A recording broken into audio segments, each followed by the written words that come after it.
정신력이나 의지 문제로 치부하지 말아야 됩니다. 긍정적으로 생각해, 마음먹기에 달렸어, 이런 이야기는 우울증 환자에게는 전혀 귀에 들어오지 않는 이야기입니다. 어설픈 공감도 하지 말아야 됩니다. 누구나 우울할 때 있잖아, 나도 그럴 때 있었어요, 이런 이야기는 정상적인 우울감과 우울증을 구별하지 못해서 하는 이야기입니다. 안녕하세요. 30년차 정신건강의학과 전문의 유상우입니다. 혹시 이런 생각을 해보신 적 있나요? 내가 요즘 너무 지친 건가? 왜 이렇게 아무것도 하고 싶지 않을까? 혹시 나 우울증일까? 마음의 고통으로 일상생활이 힘든데 꾸역꾸역 참아내고 있다면, 또는 나의 가족, 가까운 지인의 고통을 알게 되었을 때 어떤 말을 해줘야 할지 막막한 분들이 계시다면 오늘 영상에서 그 해답을 얻어가실 수 있을 겁니다. 최근에는 정신건강에 대한 인식이 과거하고는 비교할 수 없을 정도로 나아졌지만 여전히 자신의 우울증을 숨기거나 아예 인지조차 하지 못하는 분들도 많습니다. 우울증은 뇌 기능에 이상이 생기는 병인데 아직도 의지나 정신력의 문제를 보고 마음만 잘 먹으면 어떻게 되겠지 생각하는 경우가 참 흔합니다. 혼자 해결하려다가 제때 치료를 받지 못하고 심각한 상태로 병원에 오시는 환자분들을 볼 때 안타까운 마음이 앞서게 되죠.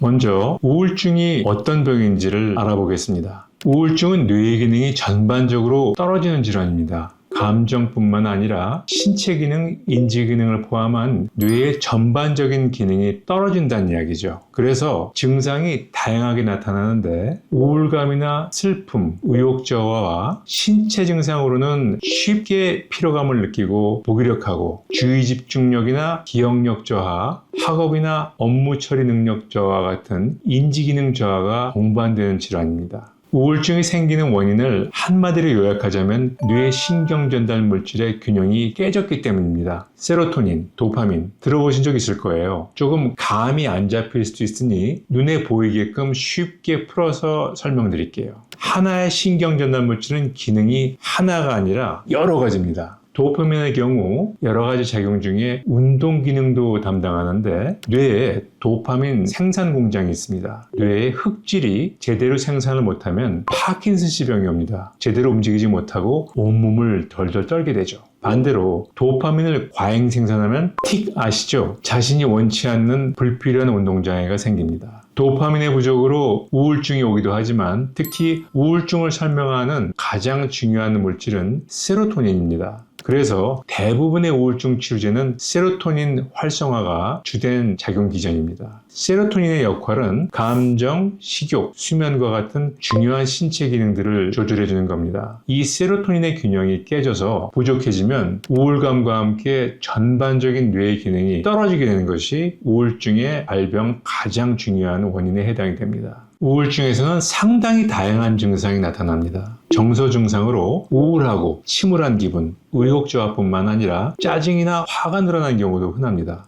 신체 증상으로는 수면이나 식욕의 균형이 깨지고 쉽게 피로감을 느끼고 무기력하고, 인지기능 저하로는 주의집중력이나 기억력 저하, 학업이나 업무 처리 능력 저하 같은 증상이 나타납니다. 우울증 증상이 심각할 경우에 자해나 자살 시도로 이어지기도 합니다. 이런 증상이 최소 2주 이상 지속될 때 우울증으로 진단 가능한데 2주가 안 되더라도 자살 충동이나 일상생활이 제대로 안 될 정도로 심한 상태라면 즉시 전문가와 상담이 필요합니다.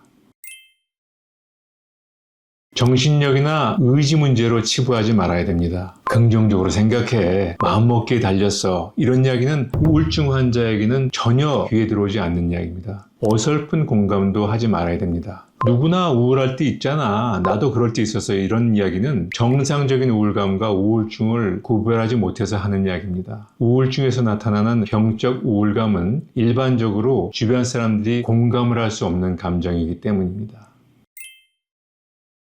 잘 들어줘야 됩니다. 듣는 사람 입장에서는 우울증 환자의 우울한 감정에 공감하기 어렵습니다. 그렇게까지 우울하거나 부정적으로 생각할 문제가 아니라는 생각에 오히려 듣다가 답답해지거나 짜증이 나기 쉽습니다. 하지만 그럼에도 불구하고 최소한 한두 번은 잘 들어줘야 됩니다. 진심으로 이야기를 들어주고 이야기하기 참 힘들었을 텐데 말해줘서 고맙다와 같은 반응이 적절한 답변이 될 수 있습니다. 지지적인 태도를 유지. 전문가가 아닌 이상 우울증 환자와 이야기를 지속적으로 반복적으로 이어나가는 과정은 매우 어렵습니다. 특히 우울증이 심하면 심할수록 모든 것에 부정적이고 희망을 잃어버린 상태이므로 치료를 권유하는 것에 대해서 매우 부정적인 반응을 보이는 경우가 많습니다. 따라서 병원 방문 같은 전문적인 도움을 권유하며 지지적인 태도를 유지하는 것이 중요합니다. 우선 증상의 경중을 구별해야 됩니다. 상, 중, 하를 기준으로 할 때 증상이 경미하다면, 다시 말해서 우울증의 정도가 하 미만이라면 일상생활에서 할 수 있는 노력들을 일정 기간 시도해 볼 수 있습니다. 적절한 수면과 운동, 활동을 통해서 신체 건강을 올리기 위한 노력을 하고 가까운 사람들 위주로 친밀한 관계가 끊기지 않도록 유지해보고 명상, 요가, 복식호흡 등 스트레스를 줄일 수 있는 방법들을 배우고 참여하기 쉬운 여러 가지 활동들을 시도해보는 겁니다. 하지만 이런 시도가 별 효과가 없거나 사회적 기능의 저하, 예를 들면 직장 생활이 힘들거나 성적 저하 같은 문제, 또는 식욕이나 수면에 큰 변화가 있을 경우, 또는 자해나 자살 충동 같은 증상이 동반되는 경우에는 하루속히 병원을 방문하는 것이 필요합니다. 공황장애 증상이 함께 있는 분들은 제가 이전 영상에서 자세한 극복법을 설명드렸습니다. 이 영상을 참고해 주시면 좋을 것 같습니다. 우울증이나 공황장애 같은 불안장애에 걸린다면 다들 멀쩡하게 잘 지내는데 나 혼자만 이런 상태에 있는 것 같은 괴로움 속에 빠져들게 되기도 합니다. 하지만 이런 병은 당신의 탓이 아닙니다. 병에 걸리고 싶어서 걸리는 사람도 없고 의지나 정신력이 부족해서 고혈압이나 당뇨병에 걸리는 것이 아닌 것처럼 우울증이나 공황장애 같은 불안장애는 스트레스나 환경적인 요인에 의한 뇌의 기능 저하에 의한 병입니다. 증상을 유발한 원인을 잘 찾아내고 분석하고 해결하는 노력과 함께 적절한 치료를 받는다면 거의 대부분의 경우 발병 이전 상태로 돌아갈 수가 있다는 것을 꼭 기억하시면 좋겠습니다. 비슷한 상황을 겪고 계신 분이 있다면 댓글로 경험을 나누셔도 좋을 것 같습니다. 영상이 도움이 되셨다면 구독, 좋아요 부탁드리겠고요. 오늘도 여러분의 평안한 하루를 기원합니다. 닥터유의 마음쉼터 유상원장이었습니다. 감사합니다.